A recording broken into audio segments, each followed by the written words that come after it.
Welcome to Wizard World Virtual Experience in 2020, all year long. Our topic today is mental health in popular culture. We've brought together a panel of experts, non-experts, people brainstorming. Let them introduce yourself, starting with our No Ordinary Nerd podcasters. Shawn, Daniel, who are you guys? Well, I am one of the hosts on No Worry Nerd. I am extremely excited to be here, and I honestly I'm a little bit intimidated, man. I have like no type of like doctor anything. I do know not even Dr. Ruth. I don't know much about her. Dr. Phil. I've watched a lot of Dr. Phil.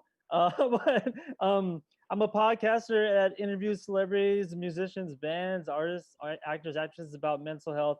Each host on our show suffers from mental illness, and we talk about how we cope and escape using nerd culture or pop culture. So I'm really stoked to be here. Thank you for having me. Shawn, who are you? Wait, me? Yes. Oh, hey. I'm just some random artist that happened to stumble upon this. My name is Shawn COSS. I best known for my Cyanide Happiness work. You may have seen me at many Wizard World conventions drawing a lot of vulgar things. I'm also best known for my mental health series, Inktober Illness, and I am happy to be here to be among actual doctors. I am not a doctor. I drink Dr. Pepper, though. And joining our no ordinary nerds, I guess that would be the way to put you as a plural, are people who do work in the mental health area. Justine, who are you? Hi, I'm also not a doctor. I'm a master's level psychotherapist. I'm a licensed marriage and family therapist and a licensed alcohol and drug counselor. I have a practice called Blue Box Counseling, and I'm going to guess that this crowd actually gets that reference. Lots of crowds don't. And I also co-host a podcast called Starship Therapies, and I have a book out in pre-orders now, also called Starship Therapies, using therapeutic fan fiction to rewrite your life. Dr. Billy. I am Dr. Billy San Juan. I am a writer. I've worked on projects with the Magic the Gathering and the Sterling Publishing Popular Culture series, along with Dr. Langley and Justine. Yeah, and that's me. And I am Dr. Travis Langley, Distinguished Professor of Psychology at Henderson State University, best known as the author of the book Batman and Psychology, A Dark and Stormy Night, the best book on Batman ever written by me. And I'm the editor, head nerd of the herd, lead writer on a dozen other books on popular culture and psychology. Most recently, The Joker Psychology, Evil Clowns, and the Women Who Love Them. And Billy and Justine have written contributions for quite a number of books in this series. Let's start with our podcasters, because you were the ones who originally suggested this topic. Tell us about the podcast and what in the world it has to do with mental health.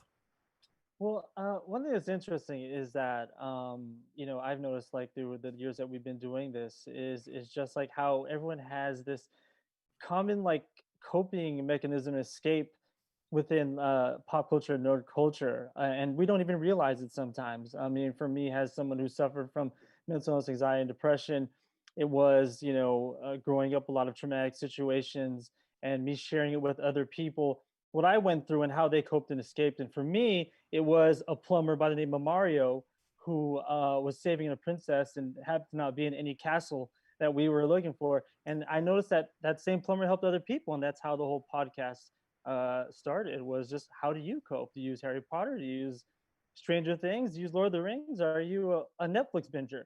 And that's how we got started. It's fascinating because it's, popular culture is what we immerse ourselves in pretty much daily. It's a part of our life. And so to be able to use it to help with those struggles of mental illness can be a very powerful thing, especially if we can harness it.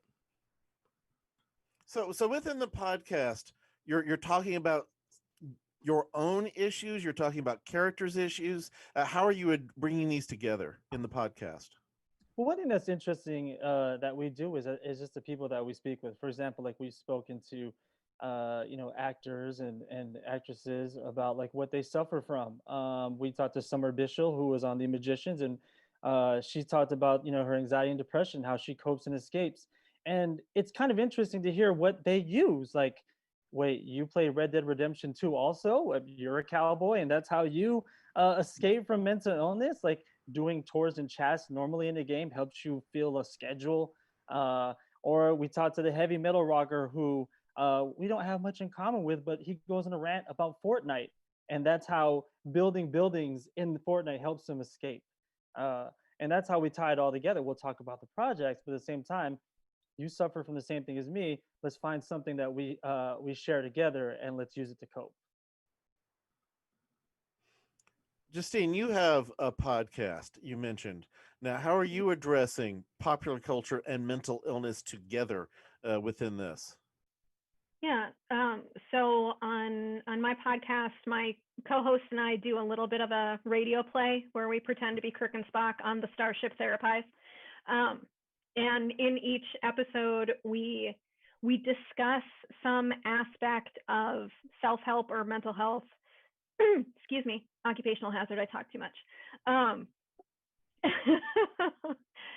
And we use fandom as a way to help explain these ideas, because pop culture, as Dr. Billy was saying, is something that we're all in, right? Like, we are all immersed in popular culture. So that's a language that makes sense to people. So it might not make sense to talk about, like, let's break down borderline personality disorder, but we could say, hey, have you watched Crazy Ex-Girlfriend?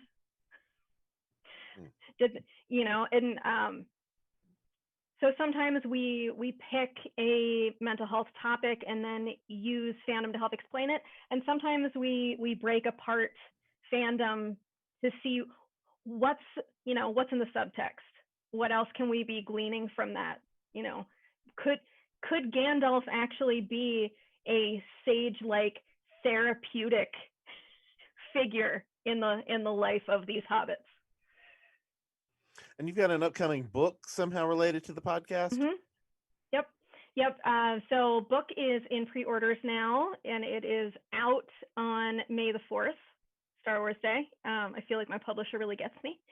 And in that book, we do the same sort of thing as we do on the podcast, where we talk about mental health in terms of fandom, like using fandom to help explain what's going on for folks.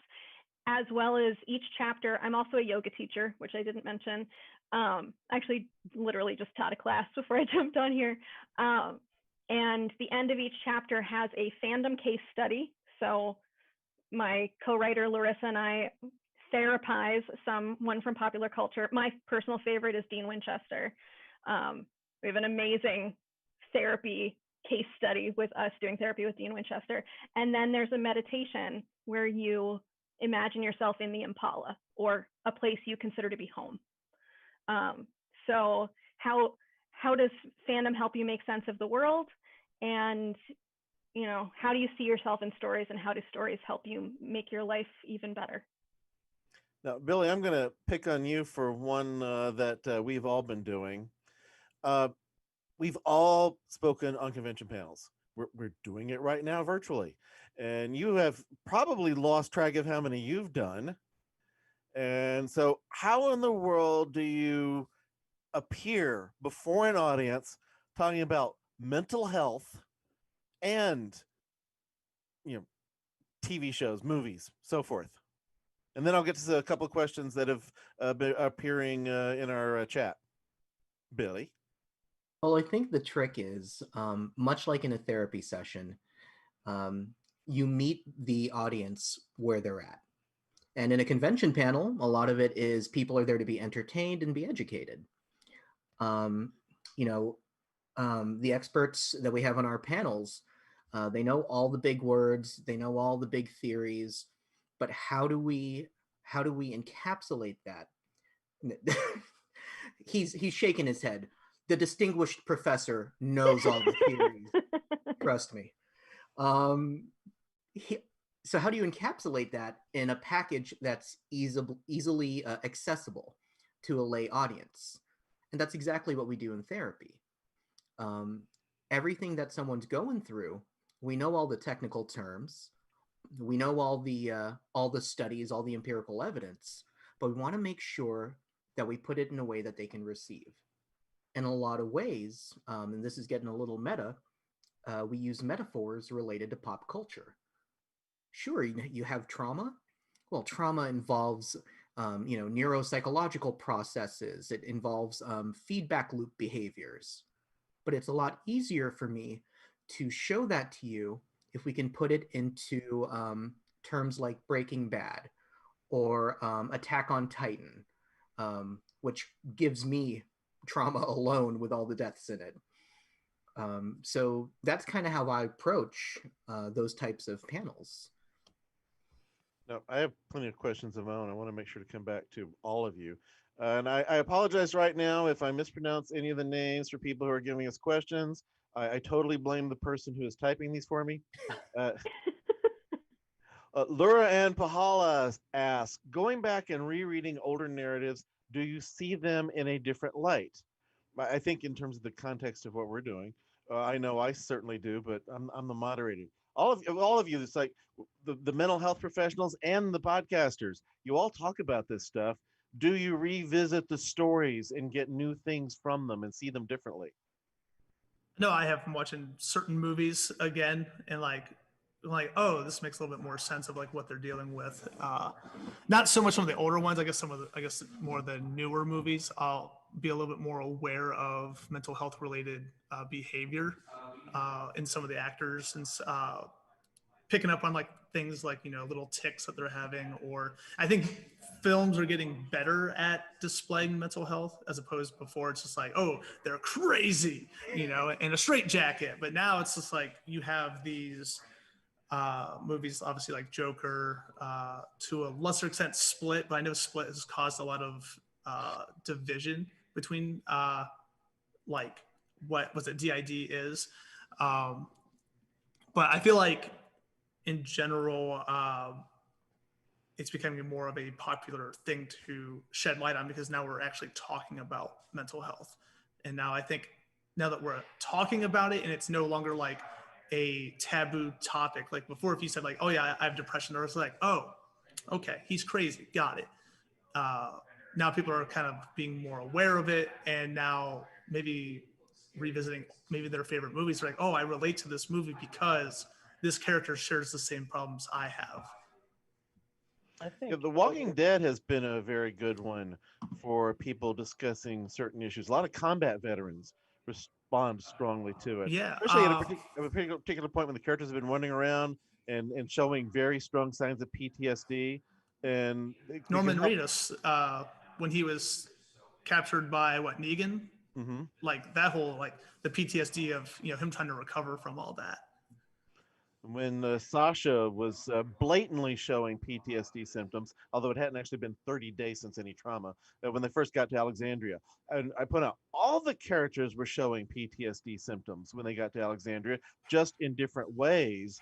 And that helps open up dialogue for some of the people who they can't talk about these things or in their own context or with the people around them, but they talk about them with the characters. And sometimes it helps getting other people around them to reconsider how they've been viewing and treating them. I find interesting like some of the things that I've rewatched. I mean, one thing when you mentioned PTSD, when I think of PTSD, I think of Jessica Jones.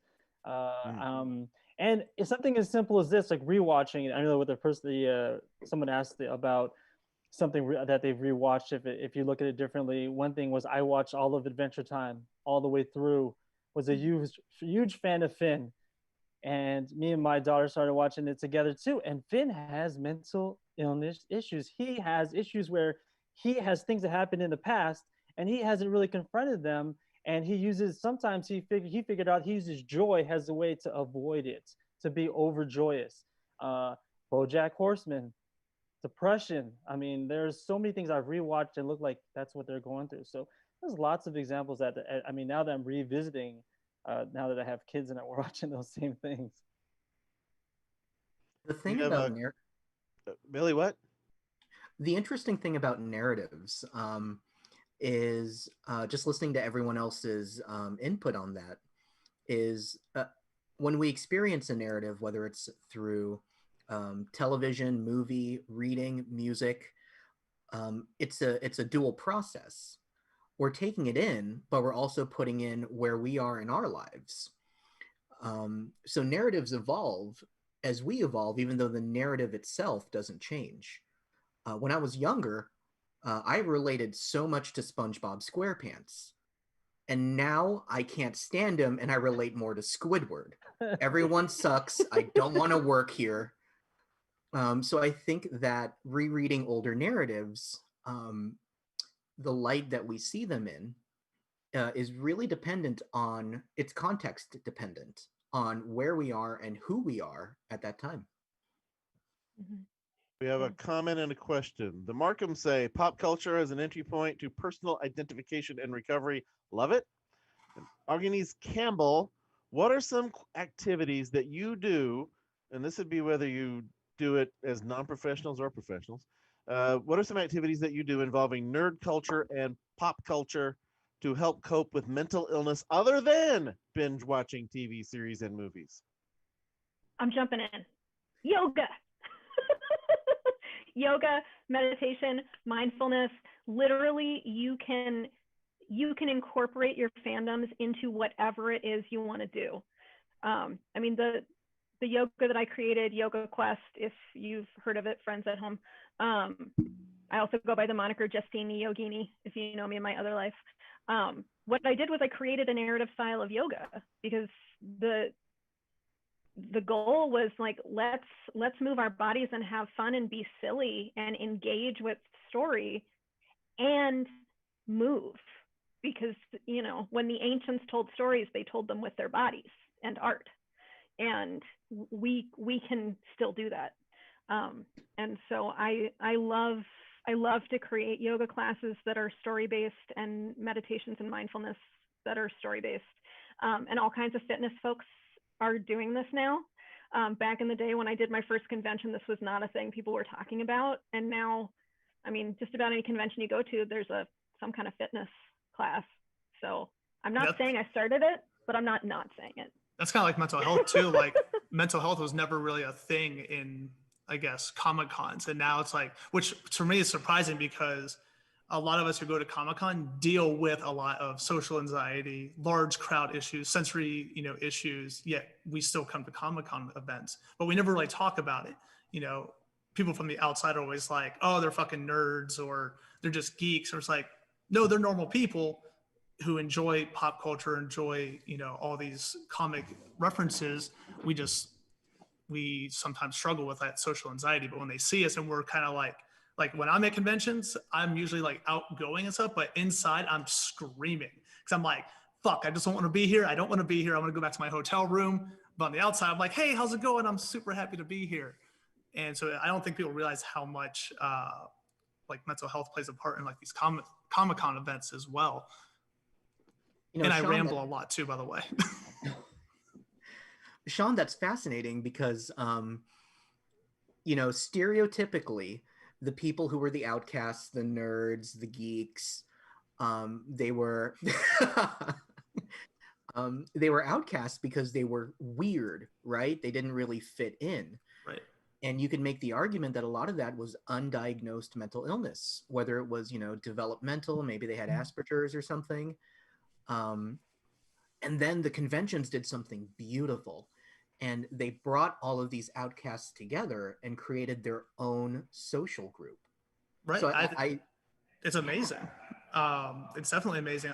For the longest time, I wasn't diagnosed with ADHD until I think about 27 or 28, because I was just refusing to want to go see a therapist, refusing to be diagnosed. Cause I was like, you know what, I'm fine, whatever. I'll just, but I started noticing like a lot of these problems I was having that normal people weren't, I guess, not normal people, but other people weren't experiencing. So eventually they're like, oh, hey, we're going to have you, take some tests. We're going to talk to you. And all of a sudden, hey, guess what? And I'm like, oh shit, I'm broken. They're like, you're not broken. You have, a issue with attention sometimes, which you will tell in my rambling, because I'll just start rambling on to fucking whatever. But yeah, I agree, Billy, that there's almost like this new social circle, which is funny now that all the people who would make fun of those people are now wanting to be a part of that circle. You know, now that, you know, DC Comics, like you see all these, like, I guess, cool people who are like, dude, I love Aquaman. I love Superman. I was like, wait a minute. Weren't you picking on kids in high school for reading comics back then? But yet now it's okay. So they're wanting to jump into this, like, I guess this new social circle. So I'm hoping what happens is those cool people and the people who used to pick on us who struggle with a lot of that social anxiety and a lot of that, like, being able to be out in public, maybe we'll find some type of like connection where it's like, oh shit, you like Superman too. That's awesome. Oh, you have like an issue with loud noises or, you know, just attention. Like, it's cool. You know, we have something in common that maybe bridges that gap to where less judging maybe. Which is funny because then our community will go, oh, you used to pick on me? Well, it's because you definitely had anger issues stemming from your childhood. Come on in, join us. Yeah. When I hear people call what I do cool, to me that is so weird because when I was a kid, Fonzie taught everybody that nerds were not cool. These words did not go together. And I was like, oh, you write books about Batman? You know Batman? And it's like, that is so cool. I always love those characters. I was like, why didn't you say that when we were kids? All right, I've got 2 questions. I'm actually going to hit them out of order because of the way they fit what we've been talking about. The Markhams again this time. As you go through your own personal mental health journey, do you find yourself liking, disliking, identifying with different characters in unfamiliar series? The unfamiliar series part is throwing me off a little. Yeah, Then go with the part you understand. Answer it however you understand it. Yeah. Well, yeah. What? Oh, go ahead. Oh, I'm sorry. One thing we mentioned Joker a little bit, and I'm not too happy with the way that mental illness is shown in that, and I think it's one of the stigmas is that mental illness equals violence. So I don't like. I like the movie. I just don't like the way that it was depicted. And I mean, there are some, I guess, like characters who I really love that really show it really well. One is, oh no, it's the movie Inside Out, and how they show emotion, how depression is important. I bawled my eyes out in that movie. Oh yeah, it's so sad. How to manage emotions, and so that one I really like. So didn't like Joker that much for how the way they showed it. Really loved Inside Out for the way they showed that. I want to talk about the Joker thing because I love the Joker because of the mental health aspect, but I'm coming from a different area of it because he had a good quote. I'm probably gonna butcher it, but he says, "Was it people treat those with mental illness like they shouldn't, like they don't have one, or that we expect us to act like we don't have one." And I was like, damn, like that's so, like, I've got friends who have anxiety and severely chest crushing anxiety, and me telling them like, hey, just stop having anxiety, like just be normal. Like, it's such a dismissive notion.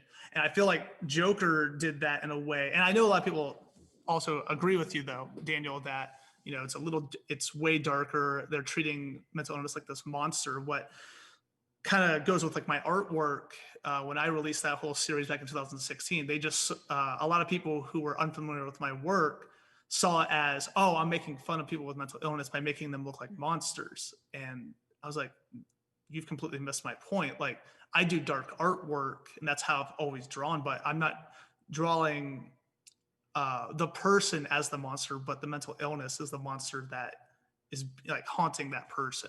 At least that's how I deal with my stuff. So like, I'm not one of those people who's like, hell yeah, I got depression. I love it. It's amazing. You know, I hate it. I don't like it when it happens. It sucks. And the way I depict it is almost like I'm sinking into the ground, like this, like viscous fluid is just pulling me down.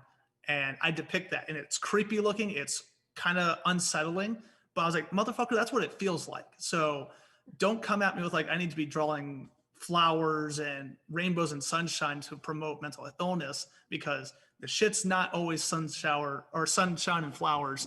It's miserable sometimes. And I felt like Joker did that in a way that's like, yeah, there's some people who are dealing with mental health and they live perfectly good lives, but there are those who are suffering that aren't getting the assistance they need. And then when they go off, or they're not medicated properly, or lose control of reality, there's like, oh, well, he's been messed up this whole time. It's like, well, he's been looking for help. He's been trying to get help, but the system's been shutting him down. Look at veterans. You know, I have a lot of family who are veterans, my brother-in-law, my father, and to get any type of medical, like MRI for my dad was 6 months. That's how you're going to treat a veteran. And I feel like you'll see a lot of these veterans who have severe PTSD that, you know, maybe go on a rampage. They do commit some type of, you know, murder or atrocity. I'm just like, well, were they trying to seek help? You know, were they trying to get help, but the government or the system was just like, we don't got time for you. So that's why I like the Joker, because it's like, it shows like the dark side of what mental illness can do if it's not helped, or not, like the resources aren't there for him. I could be off base though. I'll let the doctors accept. No, your concerns about the film Joker go to this. They relate to this question from Scott Edwards, which I think will be more for our therapist here. Do you consider the accuracy of the depiction of characters with mental health issues? And he has some examples, but I'd rather hear your own examples, like films, TV shows, books, comic books, I don't know, comic strips, whatever, you know, whatever stories, you know, when you are discussing popular culture while dealing with mental health, are there examples that you think are very good examples and realistic examples? Are those that you think that you just are horrified by how inaccurately they get it? And can you still find something useful with the inaccurate ones? Give me some thoughts, Justine, Yeah, Billy. I'm gonna say yes, both. I mean, I've seen excellent depictions, especially about addiction, like Klaus in the Magicians, or sorry, in the Umbrella Academy. Yeah. Story for another time, why I get those two mixed up. But Klaus in Umbrella Academy is a really great example of what addiction actually looks like, right? Here is a person who is in pain and self-medicating, and it's not that the addiction is the problem, right? Like the problem is you see dead people, and that's very distressing. And who would tell you like that shouldn't be distressing? Just like walk around all day and see terrifying dead people. Okay, bye. You know, to what Sean was saying, like, this is so dismissive. Be like, fucking get over it. Like, well, you see dead people. But I think that there's a really nice depiction, and like he gets sober for a while, and then he relapses, and it's what I really like about that character and that series is that these are fully fleshed out characters. And so I enjoy that. That's like, I could point to that and be like, yeah, you want to see what addiction looks like? I'm going to point you to this fantasy series, because this might be the best depiction I can show you. Like a show like Breaking Bad, I can't watch, because it makes me feel like I'm at work. Because that's an example of like how fandom helps me make sense of things, how like fantasy helps me make sense of things. Breaking Bad's too real. I watch that and I'm like, I wouldn't tell a client series, to watch Breaking Bad. Oh, so good. I'm sure I feel like it is. the Umbrella Academy, I'll never there's know. a lot of mental health depictions in all of the characters. Like they all have like their own, like a lot of parental issues for sure. It's funny because I think that in media, either they get it really right or they get it terribly wrong. And there's like no middle ground. Like, oh, you could have adjusted it here. No, like you're spot on, or holy God, what did you do? M. Night Shyamalan, I know you're watching. Me, I'm talking directly to you, M. Night. That's right. First of all, I will never forgive you for what you did to Avatar. Secondly, You listening? No, take me off mute. Oh, that Avatar. I was on the James. I'm like, yeah, what are you James talking about, Cameron. Avatar? Sorry. No, not the blue people, the airbenders. Yeah. Oh yeah, good, god awful. You were saying, Thank Billy? you. I'm sorry. No, don't interrupt my conversation with M. Night. M. Night.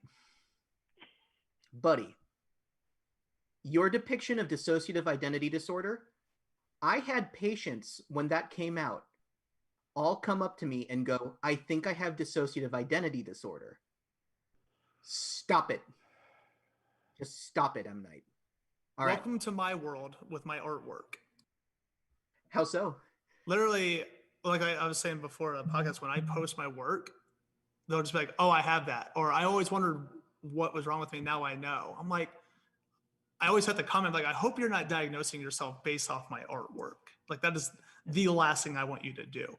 And it become, I don't know if you guys have noticed it, but it's almost become like a trend on some level where people are like collecting mental health issues. Like, they're like, oh, I have this, and this. I'm like, no, you don't, because you are way too happy. Or you have really good medication that's keeping you in check. But the people I know who experience like true bipolar, true generalized depression, anxiety, they're not happy. They don't enjoy it. They're looking for a fix. They're like, how do I get rid of this? But with my artwork, when I post it, I can't tell you how many times people will say, oh, I have that. Like, do you have that? Or you just, or do you actually have that? Or are you just saying you have it because you can relate to that? And that's always like that tricky line as an artist of like, I always sometimes have to tell people like, please don't self-diagnose yourself, you know, go get those resources to diagnose yourself if you feel like you have, you know, something that you can't control. And it doesn't mean HHN. that. Okay, HHN Forever asked, do people ever accuse you of not taking mental health seriously by bringing in pop culture? I mean, I only bring in pop culture if it's appropriate. It goes back to meeting the patient, the client, or the audience where they're at. You know, if someone is coming to me and they're, you know, I'm hooked on methamphetamine because, you know, my family died and I was traumatized as a child, I'm not going to say, have you heard of Batman? That's just not the appropriate response. So I think, especially with as clinicians, a lot of our training is in that nuance of how to approach a patient in a way that's that they'll be receptive to. And luckily, a lot of our patients, a lot of our clients, they're receptive to pop culture because it immerses us. But if there's someone, you know, living in a shack in the middle of the forest who's never seen a Marvel movie, we're not going to use that. We're going to use analogies and metaphors related to whatever it is people in shacks do. You know that bear that was moaning last night? Justine, you were the saying? only pushback. Oh yeah, I was just saying the only pushback I get is from other clinicians. My clients are always receptive. And to be fair, like I very much advertise myself as specializing in geek, nerd, punk, LGBTIA, secular folks, basically anyone who's felt unwelcome in a traditional wellness environment, like come see me. So folks reach out to me because I do this. And even folks who are not particularly into fandom will still reach out to me and they're like, I just knew you were safe. So I'm not really into that stuff, but here's what I'm into. And I'm like, okay, so I'm going to try and figure out how to talk about insert weird thing they do here. But yeah, it's usually other clinicians that are like, but isn't that like, aren't you doing too much self-disclosure? Because like, if you look behind me, is the weird stuff. And they're like, oh, you know, you wear weird stuff and you're just weird. And I'm like, yeah, you know what that is? That's authenticity. And if you're gonna rag on me for being authentic, then I don't think I'm the one with the problem. Yeah, I've encountered some who are skeptical about it. I write books of the psychology of fictional characters and stories, and some don't get it. There's like, shouldn't you be writing about real people? It's like, yes, we do need to, but sometimes those topics are so hard. When I had a speaker in my forensic psychology class, he brought in, he was talking, he showed crime scene photos, he was talking about real crime, and the brutality of the reality was so disturbing that the students missed the points that he was talking about. I can talk about those same things with some fictional characters, and they'll stay with me because this filter of fiction helps them follow the point that I'm making. So sometimes reality is too hard to learn the lessons of reality. So I mean, when I'm writing about these characters, I am writing about the psychology of real human beings through the fictional examples. And yeah, as somebody who's interested in the stories, I'm using the psychology to look at the stories and characters that we enjoy. And it's also an ethical thing. Mm-hmm. In order to do a case study or talk about somebody real, you get into fine lines of how much can we disclose? Do we have their permission? But it's free reign on a fictional character. And like you were saying, Travis, we can really delve deep and make a lot of hypotheses and speculate because they're not a real person. Those ethics don't apply. Yeah, I can talk about a fictional character and I can know things about that character I don't know about another human being, a living person. I know this Mhm. character's private moments. I know their thoughts. Readers stay with these characters. They'll read about them. They'll see them in TV shows. They'll see these characters and why are they picking on Buffy? Can't they see what she's going through? It's like, well, they don't see her from this outside perspective. And in many ways, you're seeing an intimate side that you don't see in other ways. You know these fictional characters in ways you don't know real people, and people who read a lot of fiction actually wind up empathizing more, average, looking across different studies on this. And it is very useful to think about people in that way.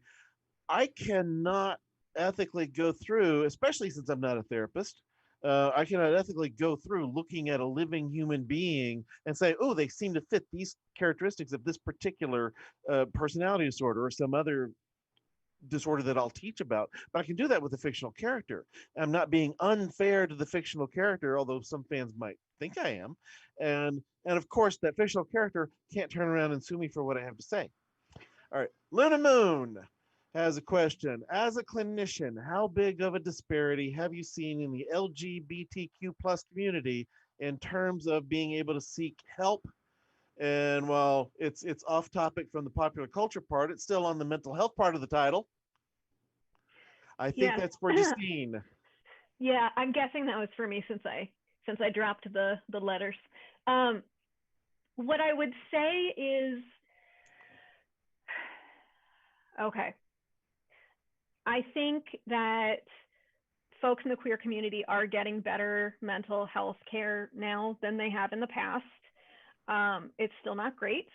And I would say if you are looking for a clinician, make sure they are someone who says that they specifically work with that population and not just someone who's like, and queer people.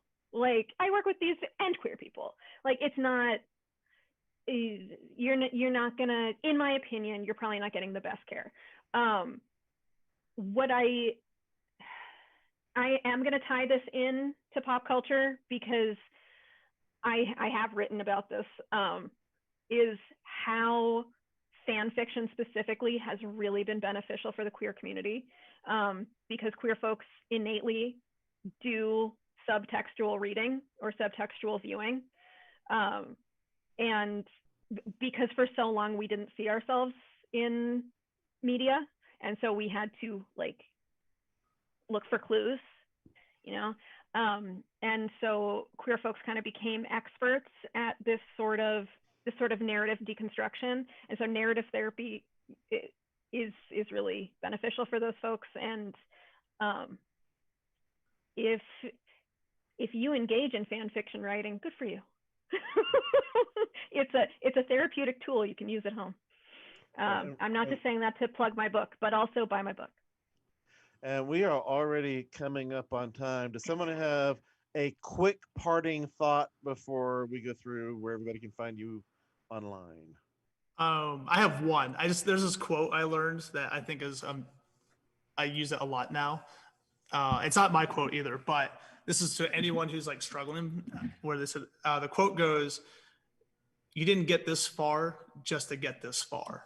And I've been using that quote a lot because I do deal with a lot of fans that deal with suicidal ideation. I always remind them, I was like, did you really make it this far in life just to end it? Like, there's so much more life ahead of you. So I use that quote. That's my parting quote. And on that, where can everybody find you all online? Let's go in the order in which you introduced yourselves earlier. Well, for our podcast, you can see it. You can find us on every podcatcher. We're on Apple Music. We're on Spotify. We're all over the place. But on social media, we are no ordinary underscore nerd on Twitter, on also our Facebook page, and on Instagram. So yeah, on all your favorite podcatchers. You can find me pretty much anywhere on the internet. Shawn COSS. That's COSS, not cross. That always seems to get confused. But I'm on Instagram, Facebook, YouTube, Twitch, Tumblr, I think, not Tinder. And I have my own book. I'm plugging my book. See? Mental health depictions. It's all dark artwork if you like that creepy shit.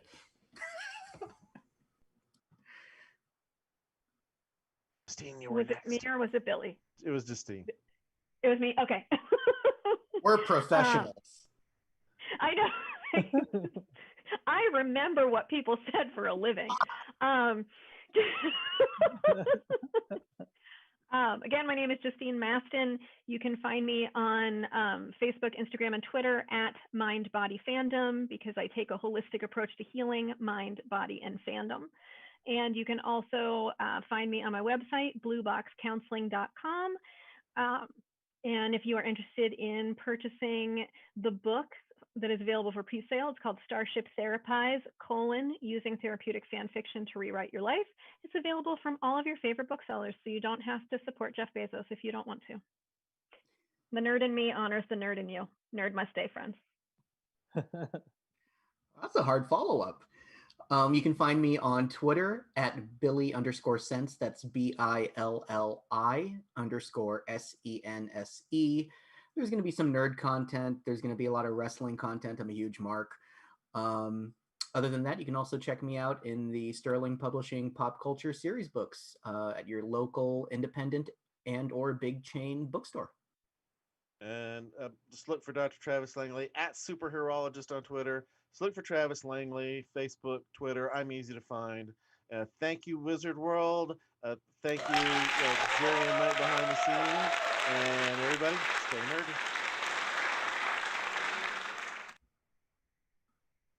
So are we doing a freeze frame like at the end of Naked Gun? Is it?